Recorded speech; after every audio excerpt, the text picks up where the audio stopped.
Shalom semuanya, diberkati dengan PW pagi ini, merasakan ya Tuhan hadir di tempat ini ya. Pada pagi hari ini, sebelum kita memulai, baiklah kita berdoa bersama-sama ya. Tuhan Yesus, terima kasih Tuhan buat pagi hari yang begitu indah Tuhan. Engkau percayakan anakmu untuk membawakan isi hatimu. Tuhan Yesus, hamba-Mu membutuhkan pengurapan-Mu yang daripadamu Tuhan. Karena kami tidak bisa apa-apa Tuhan Yesus. Sembunyikan hamba-Mu di balik sayap-Mu, agar nama-Mu dipermuliakan. Di dalam nama Tuhan Yesus kami telah berdoa. Haleluya. Amin. Amin. Bapak Ibu Saudara sekalian, selamat pagi sekali lagi. Pagi ini meskipun siang hari sudah mulai panas ya, tapi pagi masih dingin ya. Tapi saya percaya kehangatan Tuhan tidak akan membuat kita tetap dingin. Pasti kita akan berapi-api ya. Pada pagi hari ini firman Tuhan akan saya beri judul yaitu pertobatan sejati. Oh, mesti kacamata ya. Kalau enggak kacamata bacanya enggak bisa, enggak jelas saudara. Ini ada humor, saya mau memulai dengan humor. Yaitu ada pencuri ayam yang bertobat. Jadi ada seorang pencuri ayam yang sangat terkenal di kampungnya. Hampir setiap minggu selalu sukses mencuri ayam tetangganya. Jadi satu hari dia mendatangi seorang pendeta untuk menyatakan tobat. Pak pendeta, saya akan bertobat. Saya kemarin telah mencuri ayam. Maafkanlah dosa saya. Lalu pendeta mengatakan, saya tidak bisa mengampunimu, hanya Tuhan yang bisa melakukannya. Lalu apa yang harus saya lakukan pada ayam curian saya ini? Tanya si pencuri. Kembalikanlah ayam itu kepada pemiliknya. Maukah Pak Pendeta mengambil ayam ini? Tidak, saya sudah bilang kembalikan saja kepada pemiliknya. Jadi Pak Pendeta benar tidak mau menerima ayam ini. Sekali tidak, tetap tidak. Jadi pendeta, no. Benar nih, iya betul. Lantas bagaimana kalau pemiliknya tetap bersikeras tidak mau menerima ayam ini? Pak pendeta menjawab, kalau begitu bawa pulang saja ayam itu dan rawatlah baik-baik. Lalu pencurinya bilang, terima kasih Pak pendeta. Kemudian dia pulang ke rumah pendeta, dia bawa ayamnya pulang ke rumah dan Pak pendeta pun pulang ke rumahnya. Setelah sampai di rumah, dia kaget sekali. Ayamnya hilang satu. Nggak ada yang ketawa ya? Berarti nggak ngerti ya? Yang dicuri itu ayam pendetanya. Baru ketawa lah, telat. Saya nggak ngerti ya? Tapi biasanya humor begini sih, ini ya. Wah, jauh sudah. Maafkan saya, bukan itu maksudnya. Oke, jadi pertobatan tidak bisa dilepaskan dari kekristenan. Karena pertobatan adalah langkah awal dari seseorang untuk percaya dan bertobat menerima Tuhan Yesus sebagai Tuhan dan Juru Selamat pribadinya. Menuju kepada keselamatan kekal dan langkah tetap sepanjang hidupnya, hidup baru di dalam Yesus Kristus. Karena tanpa pertobatan sejati, maka tidak ada keselamatan kekal. Ada beberapa teolog terkemuka di dunia yang sependapat mengenai definisi pertobatan. Salah satunya adalah Dr. John MacArthur. Dia mendefinisikan pertobatan adalah sebagai berikut. Berbalik dari cinta dosa kepada Kristus untuk diselamatkan dengan mengakui dan meninggalkan dosa-dosa dan membenci dosa serta menantangnya. Dan satu lagi dari Dr. Warren Wiersbe mengatakan pertobatan yang sejati adalah mengakui bahwa apa yang dikatakan Allah itu benar. Maka dari itu kita mengubah pikiran kita terhadap dosa-dosa dan terhadap Juru Selamat. Jadi pertobatan itu bukanlah hanya merupakan suatu peristiwa yang terjadi sekali saja dalam hidup orang percaya saat kita terima Tuhan Yesus. Tetapi di saat kita, karena setelah kita terima Tuhan Yesus, kita masih bisa jatuh ke dalam dosa. Jadi pertobatan adalah suatu rangkaian dikala kita diingatkan oleh Roh Kudus. Dan kita harus bertobat adalah merupakan suatu rangkaian proses yang berlangsung setiap hari untuk mencapai sasaran Tuhan yang inginkan di dalam hidup kita. Sasarannya adalah hidup seperti Yesus, yang seperti Raymond katakan tadi ya. Tapi pada kenyataannya masih banyak orang-orang yang sudah percaya kepada Tuhan masih bergumul dengan pertobatan untuk mencapai pertobatan sejati ini. Mengapa? Karena kurangnya kesadaran, penyesalan yang mendalam sebagai orang yang berdosa, dan pengenalan akan Tuhan Yesus secara pribadi. Tidak adanya komitmen atau keputusan yang bulat serta ketaatan yang sungguh-sungguh kepada Tuhan Yesus. Pada dasarnya ada dua macam pertobatan. Yang pertama, orang ini bertobat menyesali perbuatannya, tetapi mengulanginya kembali. Inilah sering yang terjadi. Lebih terkenal dengan pertobatan palsu atau pertobatan tomat. Hari ini tobat, besok kumat. Yang kedua, yaitu bertobat menyesali perbuatannya dan berbalik kepada Allah dengan sungguh-sungguh dan berhenti berbuat dosa. Inilah pertobatan sejati. Pertobatan sejati yang dikehendaki oleh Allah dalam hidup anak-anaknya, yaitu pertobatan sejati yang menghasilkan buah-buah roh di dalam hidupnya. Jadi, apa yang menjadi tolak ukur dan pertobatan sejati menurut firman Tuhan sebagai orang-orang percaya? Mari kita belajar hari ini dari Kisah Rasul bab 9 ayat 1 sampai 19, yaitu tentang pertobatan Saulus atau Paulus. Sementara itu, berkobar-kobarlah hati Saulus untuk mengancam dan membunuh murid-murid Tuhan. Ia menghadap imam besar dan meminta surat kuasa daripadanya untuk dibawa kepada majelis-majelis Yahudi di Damsyik, supaya jika ia menemukan laki-laki atau perempuan yang mengikuti jalan Tuhan, ia menangkap mereka dan membawa mereka ke Yerusalem. Dalam perjalanannya ke Damsyik, ketika ia sudah dekat kota itu, tiba-tiba cahaya memancar dari langit mengelilingi dia. Ia rebah ke tanah dan kedengaran olehnya suatu suara yang berkata kepadanya, "Saulus, Saulus, mengapakah engkau menganiaya aku?" Jawab Saulus, "Siapakah engkau Tuhan?" katanya. "Akulah Yesus yang kau aniaya itu.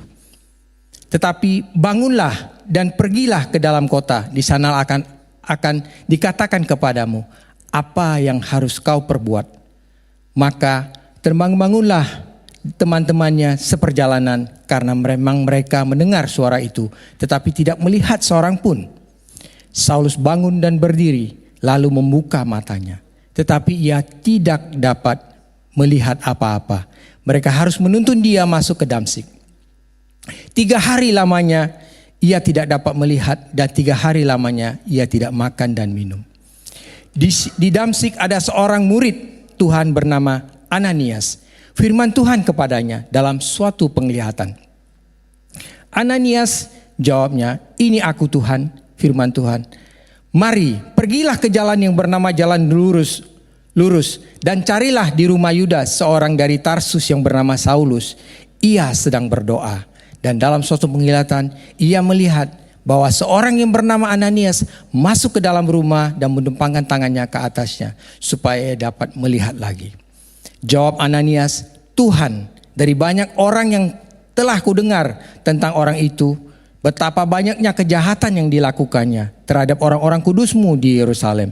Dan dia datang kemari dengan kuasa penuh dari imam-imam kepala untuk menangkap semua orang yang memanggil namamu." Tetapi firman Tuhan kepadanya, "Pergilah, sebab orang ini adalah alat pilihan bagiku untuk memberitakan namaku kepada bangsa-bangsa lain serta raja-raja dan orang-orang Israel.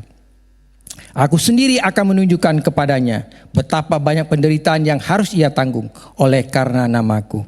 Lalu pergilah Ananias ke situ dan masuk ke rumah itu. Ia menumpangkan tangannya ke atas Saulus, katanya, "Saulus saudaraku, Tuhan Yesus yang telah menampakkan diri kepadamu di jalan yang engkau lalui, telah menyuruh aku kepadamu supaya engkau dapat melihat lagi dan penuh dengan Roh Kudus." Dan seketika itu juga seolah-olah selaput gugur dari matanya, sehingga ia dapat melihat lagi. Ia bangun lalu dibaptis. Itulah kisah perjumpaan Saulus atau Paulus kepada Tuhan Yesus. Poin pertama yang kita bisa pelajari dari sini adalah yaitu perjumpaan pribadi dengan Tuhan Yesus atau personal encounter dengan Tuhan. Mengenal Tuhan Yesus secara pribadi akan menghasilkan pertobatan yang sejati. Di ayat 3, di ayat 3 sampai 5 dikatakan, di dalam perjalanan ke Damsyik, ketika dekat kota itu, dia melihat cahaya yang memancar mengelilingi dia. Lalu ia rebah dan terdengarlah olehnya suara mengatakan, "Saulus, Saulus, mengapa engkau menganiaya aku?" Jawab Saulus, "Siapakah engkau Tuhan?" Katanya, "Akulah Yesus yang kau aniaya itu." Ini di dalam teks bahasa Indonesia, sedangkan di dalam teks New King James Version ada satu ayat lagi yang ditambahkan yang mengatakan begini ya, kalau saya bacakan. "Who are you, Lord?" Then Lord said, "I am Jesus who you're persecuting. Is it hard for you to kick against the goad?" Jadi sebenarnya pertobatan Saulus ini bukan hanya diceritakan di ayat 9 tetapi juga di kisah para rasul yang lain. Di saat Rasul Paulus ditangkap setelah dia bertobat, dia menceritakan bagaimana kesaksiannya, bagaimana peristiwa dia bertobat. Sehingga di kisah para rasul 22 ayat 1 sampai 16 ya, saat dia ditangkap sebelum dia dibawa kepada markas pasukan Romawi, dia menceritakan kepada orang-orang itu tentang pertobatannya. Begitu juga di kisah 26 ayat 12 sampai 18, dia juga menceritakan pertobatan dan panggilannya kepada Raja Agripa, yang dimana lebih terperinci dikatakan di sini bahwa pada saat di pasal 26 ayat 14 dikatakan di sini, "Kami semua rebah ke tanah dan aku mendengar suara yang mengatakan kepadaku dalam bahasa Ibrani, 'Saulus, Saulus, mengapa engkau menganiaya aku?' Lalu ditambah ada, 'Sukar bagimu menendang gegala rangsang.'" Jadi gala rangsang ini apa, saudara? Gala rangsang ini adalah sejenis tongkat. Saya boleh minta gambar ditayangkan ya. Tongkat yang ujungnya runcing seperti tombak untuk memaksa lembu yang sedang membajak. Jadi kayak begini ya bentuknya, saudara ya. Jadi itu dipakai oleh farmer untuk mengguide, memaksa. Kalau kita mau ke kanan, mau ke kiri, kalau dia akan memberontak, akhirnya lembu itu menusuk tombak itu sendiri. Nah, artinya bagi Saulus bahwa kalau dia terus melawan dan terus menyiksa pengikut-pengikut Yesus, murid-murid Yesus, bahwa dia akan menyiksa dirinya sendiri. Karena dia tidak bisa melawan. Karena dia melawan adalah melawan Tuhan. Ini persis dengan saran daripada gurunya yaitu Gamaliel, yang saat pada waktu Petrus dan teman-temannya dan para rasul dibawa ke dalam persidangan di mahkamah agama, di mana Gamaliel menyarankan di dalam Kisah Para Rasul 5 ayat 38 sampai 39 mengatakan begini, "Karena itu aku berkata kepadamu, janganlah bertindak terhadap orang-orang ini. Biarkanlah mereka, sebab jika maksud dan perbuatan mereka berasal dari manusia, tentu akan lenyap. Tetapi kalau berasal dari Allah, kamu tidak akan dapat menyelenyapkan orang-orang ini. Mungkin ternyata juga nanti bahwa kamu melawan Allah." Nasihat itu diterima di saat itu. Tapi Alkitab tidak mencatat atau menceritakan pada saat Gamaliel gurunya itu memberikan saran, Saulus ada di sana atau tidak. Tetapi kita bisa melihat bahwa Saulus tidak mendengar nasihat gurunya ini. Inilah awal dari perjumpaan pribadi Saulus dengan Tuhan Yesus. Yang sebelumnya dia hanya menyaksikan bagaimana awal dari jemaat mula-mula setelah Yesus disalibkan dan bangkit. Tetapi Saulus tidak percaya akan hal itu dan bahkan menganggap bahwa Yesus adalah seorang penjahat yang menghujat Allah dan pantas dihukum mati. Terbukti di saat Stefanus juga, di saat dia diseret keluar kota, dilempari batu sampai mati. Di sana Saulus juga menjaga jubah para saksi yang membunuh Stefanus.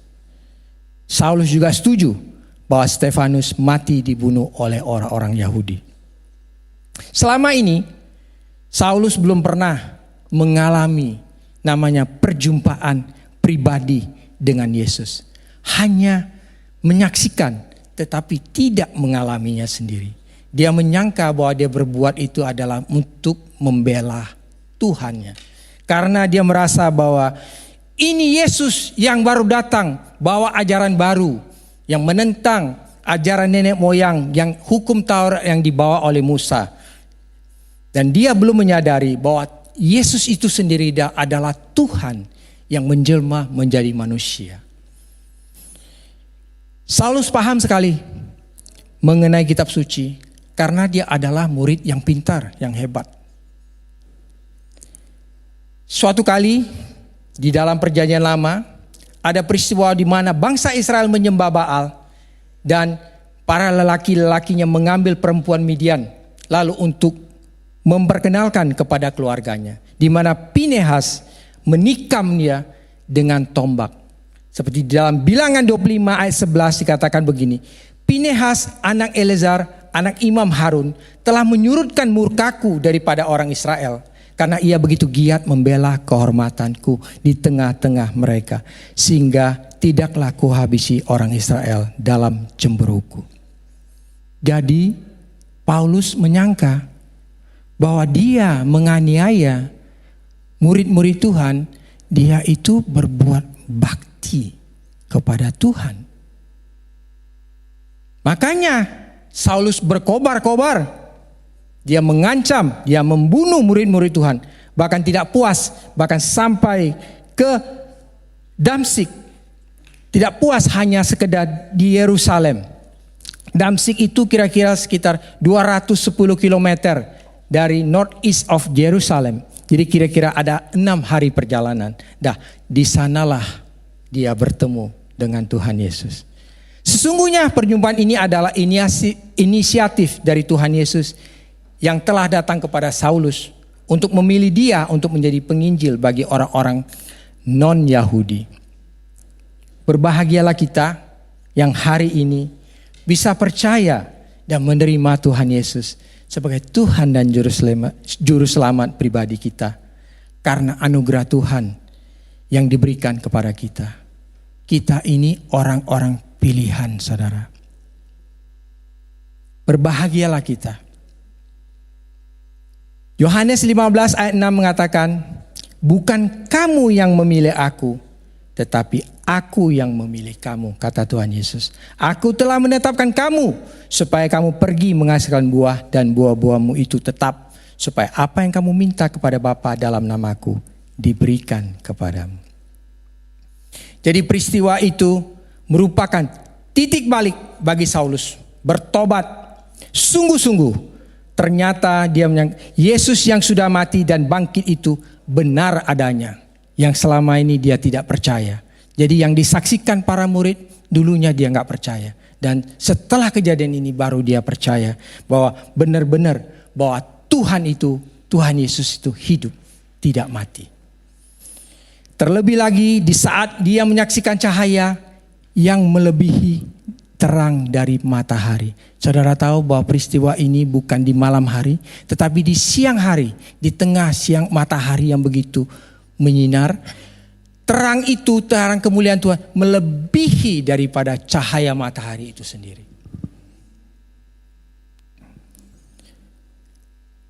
Bagaimana mungkin, kata Paulus dalam pikirannya, yang dianiaya Yesus, kok yang dianiaya murid-murid Yesus, kok yang teraniaya Yesus? Dia lupa, Yesus pernah berkata di Matius 25:40. Di saat itu katakan begini, raja itu akan menjawab mereka, aku berkata kepadamu, sesungguhnya segala sesuatu yang kamu lakukan untuk salah seorang dari saudaraku yang paling hina ini, kamu telah melakukannya untuk aku. Jadi apapun yang kita lakukan pada orang lain, meskipun dia bukan orang percaya kepada Tuhan Yesus, tapi Tuhan Yesus mengatakan bahwa kita telah melakukan untuk Tuhan. Apalagi yang dia ini adalah orang-orang percaya yang sudah menjadi anak-anak Tuhan. Kita anak-anak Tuhan adalah biji matanya. Termasuk saudara, kalau kita membenci orang, itu juga kita membenci Tuhan Yesus. Karena kalau kita berbuat baik kepada orang yang paling hina ini, kita berbuat untuk Yesus.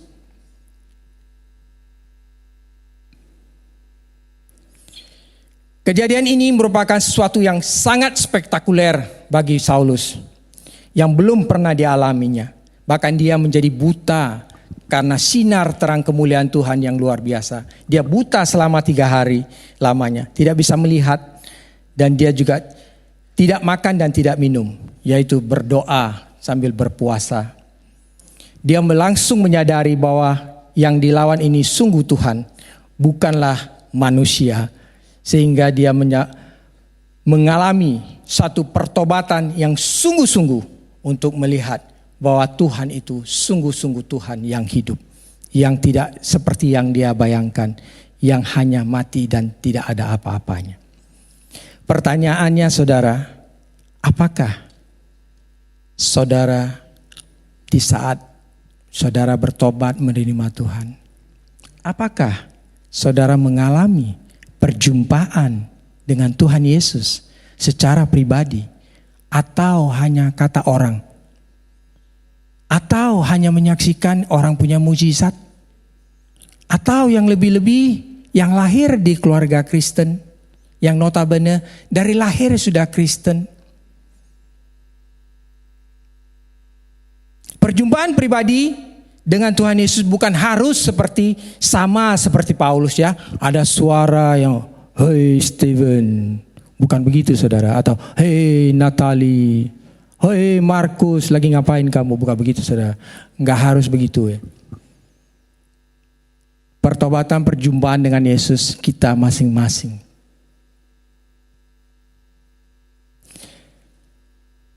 Perjumpaan dengan Yesus akan membuat hidup kita berubah. Ada pepatah mengatakan, tak kenal maka tak sayang, tak sayang maka tak cinta. Pernah dengar ya? Atau enggak pernah? Artinya bagaimana orang mencintai orang yang tidak dikenalnya.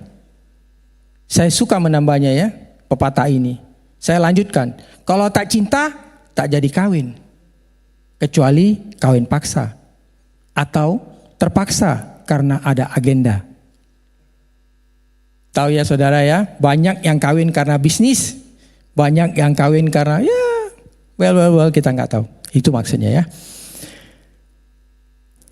Rasul Paulus mengatakan di Filipi 3 ayat 10, yang ku kehendaki ialah mengenal Dia dan kuasa kebangkitannya dan persekutuan dalam penderitaannya, di mana aku menjadi serupa di dalam kematiannya, supaya aku akhirnya beroleh kebangkitan dari antara orang mati. Begitulah hendaknya kita mengenal secara pribadi siapa Tuhan Yesus di dalam hidup kita, sehingga kita bisa masuk ke dalam suatu relationship yang dalam, yaitu cinta sejati.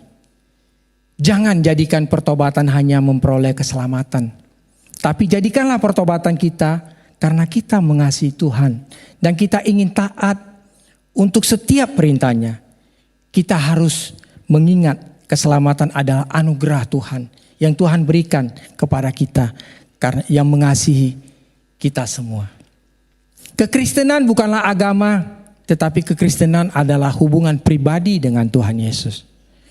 Cinta kepada Tuhan Yesus bukan diukur dari berapa lama sudah menjadi Kristen, tetapi berapa dalam hubungan kita dengan Tuhan Yesus. Saya ulangi ya. Cinta kepada Tuhan Yesus bukan diukur dari berapa lama sudah menjadi Kristen, tetapi berapa dalam hubungan kita dengan Tuhan Yesus. Ada orang yang sudah mengaku udah jadi Kristen berapa tahun? Oh 50 tahun Pak, bangga ya.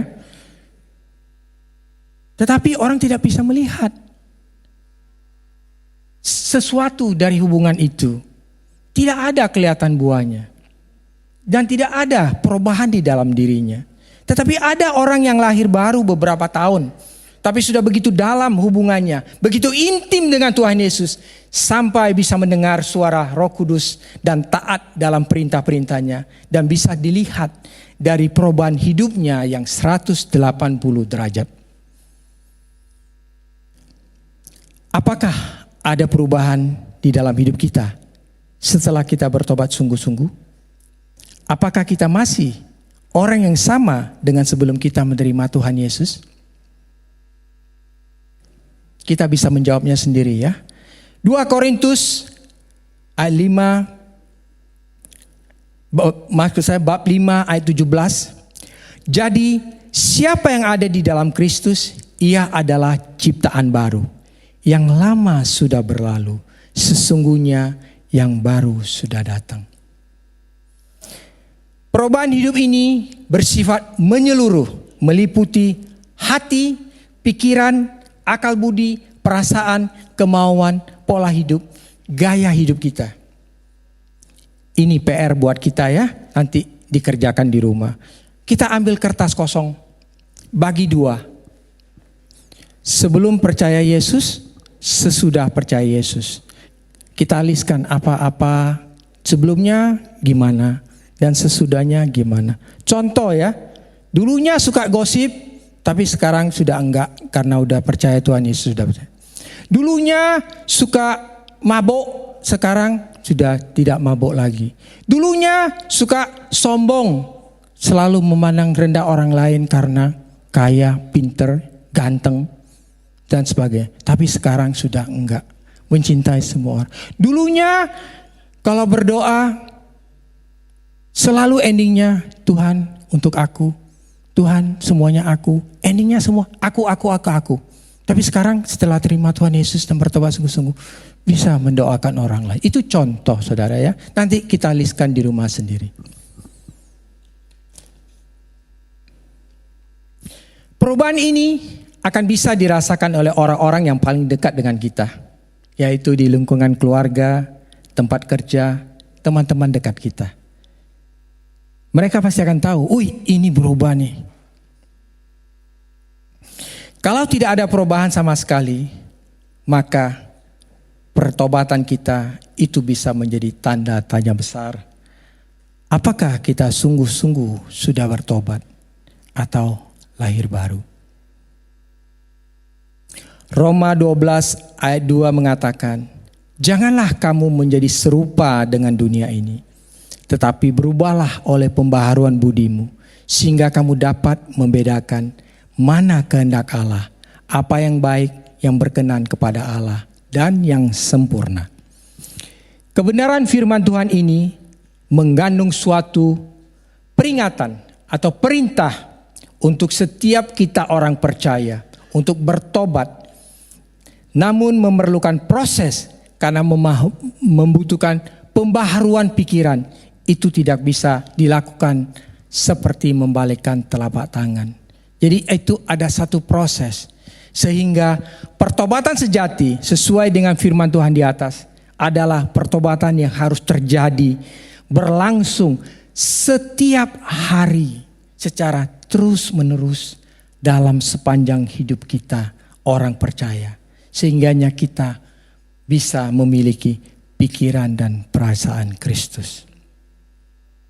Jadi untuk memiliki pikiran dan perasaan Kristus, sehingga seorang pada akhirnya bisa membedakan mana kehendak Allah, apa yang baik, apa yang berkenan kepada Allah, yaitu yang sempurna. Perlu proses. Artinya kita tidak hanya berhenti sekedar berbuat dosa dan tidak berbuat dosa lagi, tetapi harus masuk ke dalam proses belajar kebenaran firman Tuhan, membangun persekutuan yang intim dengan Tuhan hari lepas hari dan secara terus menerus sampai kita menghadap Tuhan. Kolose 3 ayat 10 mengatakan, dan telah mengenakan manusia baru, sudah jadi baru, yang terus menerus diperbaharui untuk memperoleh pengetahuan yang benar menurut gambar Khaliknya. Jadi pertobatan yang terjadi dalam kehidupan orang percaya bukan sekedar hanya berhenti melakukan perbuatan yang melanggar norma-norma umum, moral-moral umum. Namun pertobatan orang percaya adalah ketika kita menyadari bahwa hidup kita ini sepenuhnya udah milik Tuhan.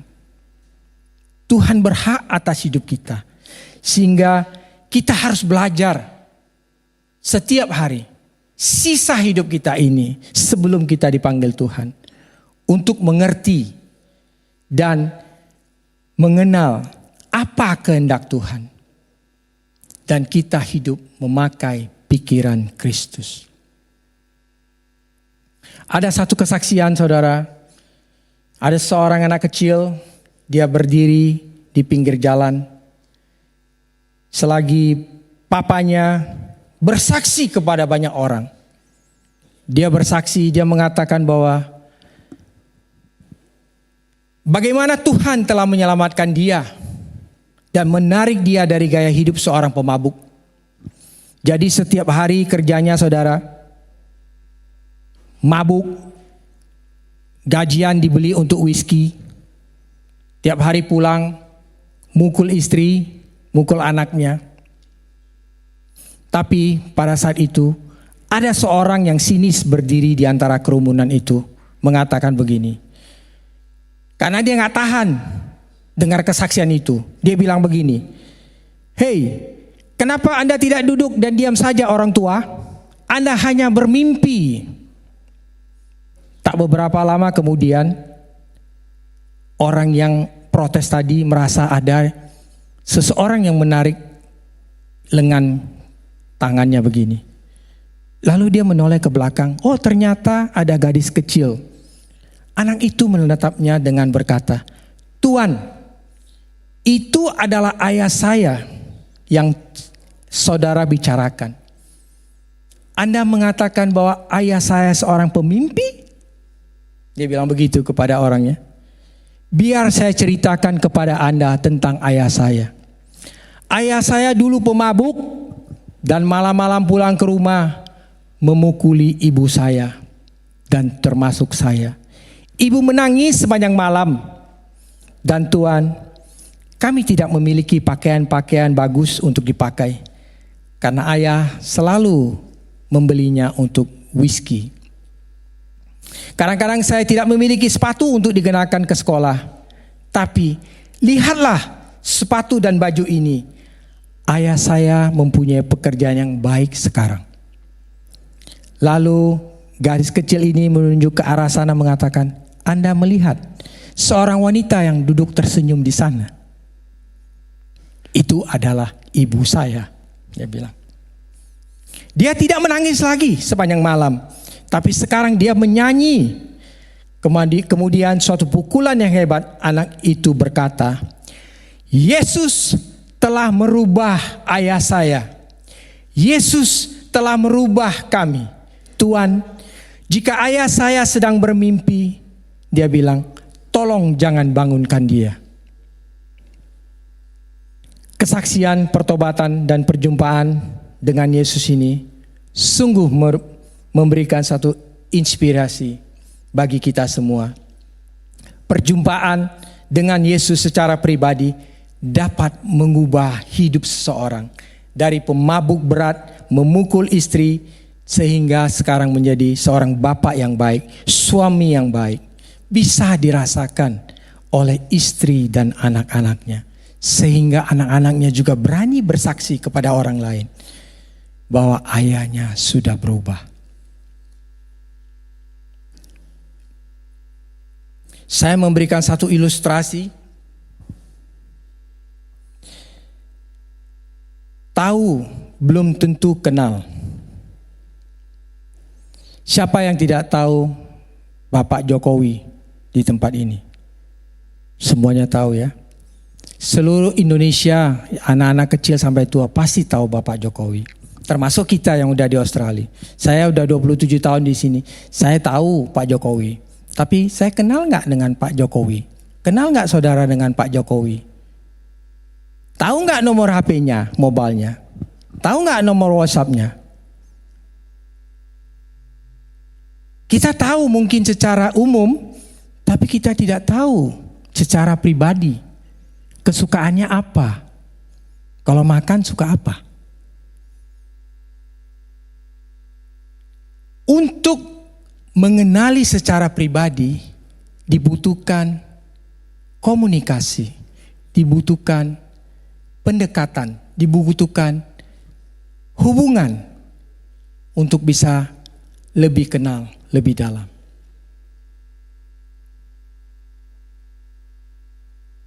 Begitulah hendaknya kita kepada Tuhan Yesus. Jangan sekedar tahu atau dengar orang bilang, wah orang ini mengalami mukjizat, orang ini. Kok saya enggak ya?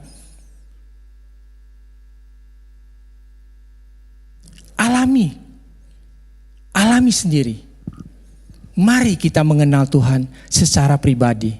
Jangan hanya kata orang. Itu yang pertama, saudara. Perjumpaan pribadi dengan Tuhan Yesus dan pengenalan akan Tuhan Yesus akan membawa kita kepada pertobatan yang sungguh-sungguh untuk sungguh-sungguh mencari Tuhan. Yang kedua, yaitu ketaatan kepada Tuhan Yesus menghasilkan pertobatan sejati. Di Kisah Para Rasul 9 tadi yang kita baca, di ayat 6 dikatakan, tetapi bangunlah dan pergilah ke dalam kota. Di sanalah akan dikatakan kepadamu apa yang harus kau perbuat. Lagi-lagi ya, dalam perterjemahan bahasa Indonesia kurang begitu tepat, dan saya mengambil dari New King James Version yang dikatakan di sini ada, so he trembling and astonished said, Lord, what do you want me to do? Then the Lord said to him, arise and go to the city and you will be told what you must do. Jadi dikatakan di sini bahwa Saulus itu gemetar dan kagum, saudara. Luar biasa pengalaman yang belum pernah dia alami selama ini. Dan dia siap menerima perintah dari Tuhan Yesus. Saulus taat kepada perintah. Apa yang diinstruksikannya kepadanya. Dia masuk ke dalam kota. Meskipun dia tidak tahu apa yang harus dilakukan setelah sampai di sana. Kejadian spektakuler lagi dialami oleh Saulus. Meskipun dalam keadaan buta, tidak bisa melihat secara fisik, tetapi dia bisa melihat secara spiritual, yaitu melihat penglihatan yang Tuhan Yesus sampaikan, bahwa ada seorang yang bernama Ananias masuk ke dalam dan menumpangkan tangannya ke atasnya supaya ia dapat melihat lagi. Yang ada di ayat 12, yaitu double vision antara Saulus dan Ananias yang dilakukan oleh Tuhan Yesus. Saulus taat masuk. Ketaatan ini juga didemonstrasikan oleh Ananias sebagai murid Tuhan Yesus seperti kita yang sebelumnya sempat mencoba arguing sama Tuhan Yesus di ayat 13 dan 14, seolah-olah Tuhan Yesus tidak tahu apa yang terjadi, dan seolah-olah dia ngajarin Tuhan Yesus nggak tahu ya bahwa orang ini datang mau bunuh kita loh. Betapa sering kita juga seperti itu, saudara. Kita seolah-olah kita lebih tahu dari Tuhan. Kita diperintahkan, kita nggak maulah. Kita seolah-olah kita lebih ngerti daripada Tuhan. Padahal yang harus kita lakukan adalah taat kepada perintahnya dan firman-Nya. Ketaatan inilah yang membuat kita sungguh-sungguh bertobat untuk bisa mencapai pertobatan sejati yang Tuhan inginkan di dalam hidup kita. Kita taat kepada semua perintahnya dan menjauhi semua larangan-larangannya.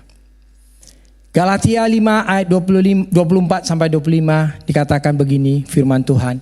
Barang siapa menjadi milik Kristus Yesus, ia telah menyalibkan daging dengan segala hawa nafsu dan keinginannya. Jika kita hidup oleh Roh, baiklah kita juga dipimpin oleh Roh.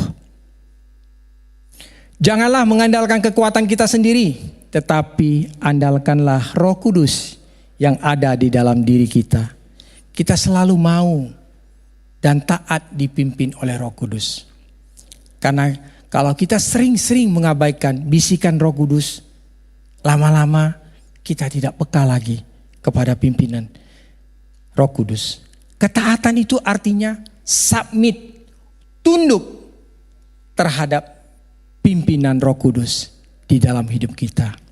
Jadi kita tidak lagi mengikuti keinginan daging kita sendiri. Kehidupan yang nyaman atau comfort life membuat anak-anak Tuhan menjadi melempem.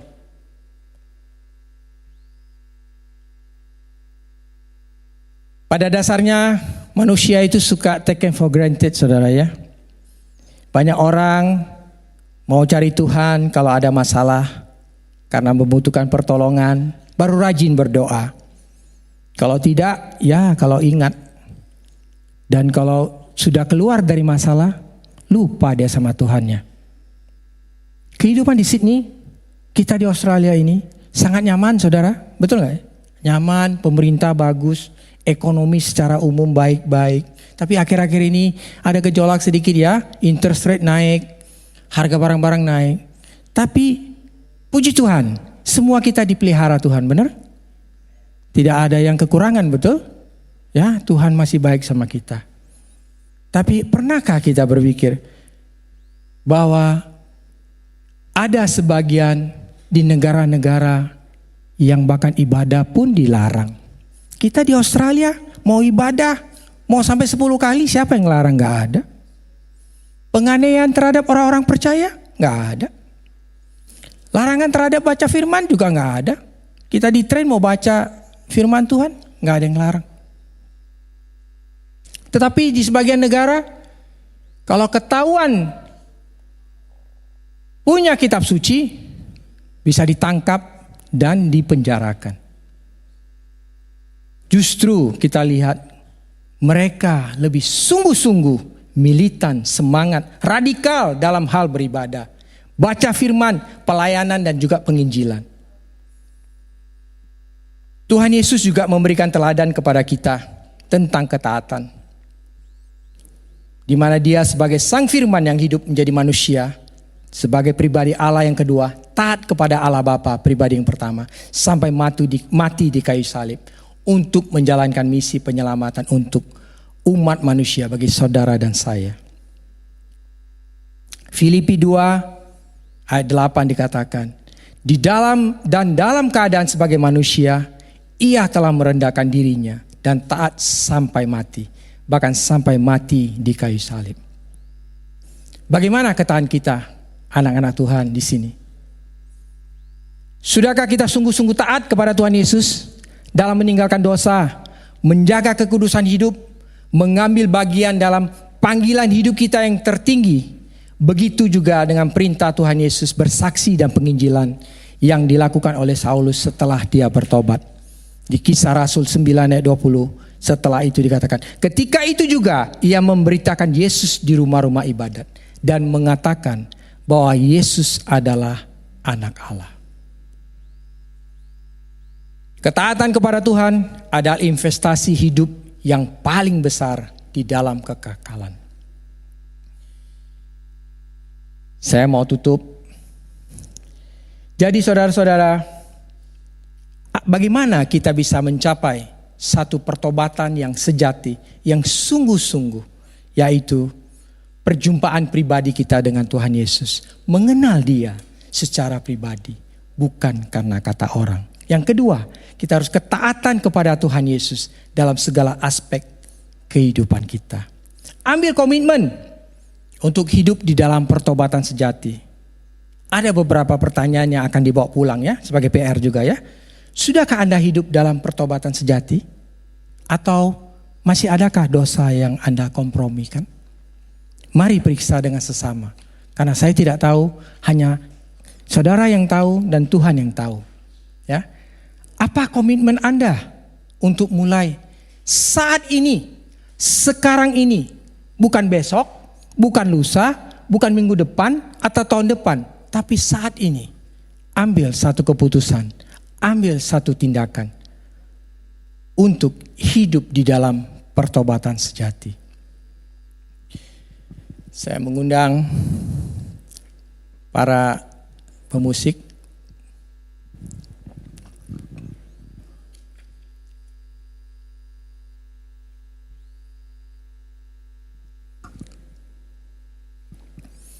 Bro Gideon, masih bisa nyanyi satu nih? Oke ya.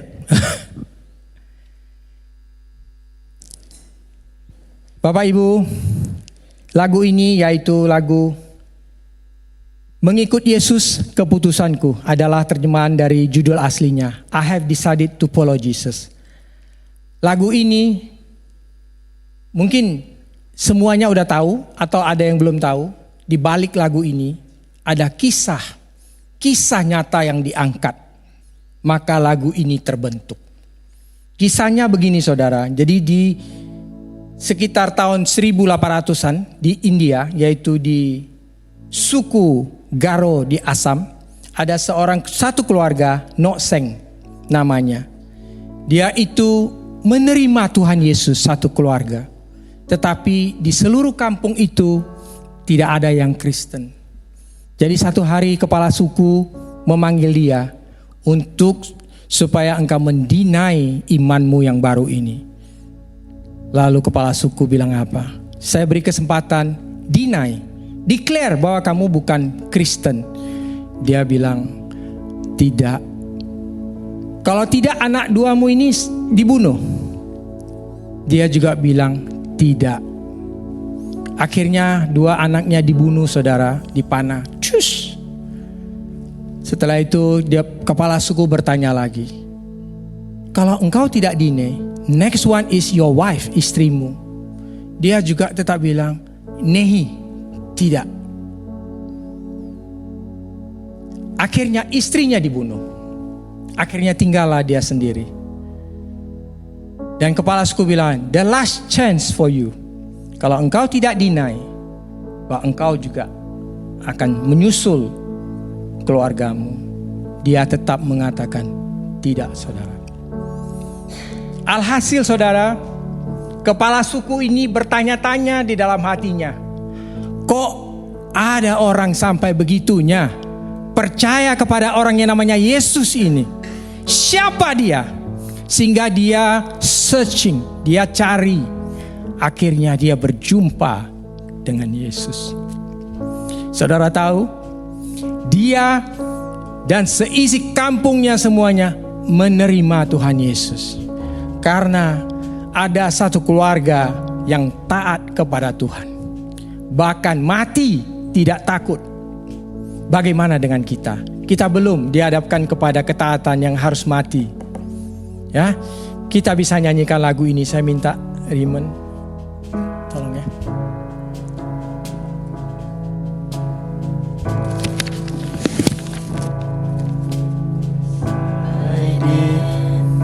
To follow Jesus, I have decided to follow Jesus. I have decided to follow Jesus. No turning back, no turning back.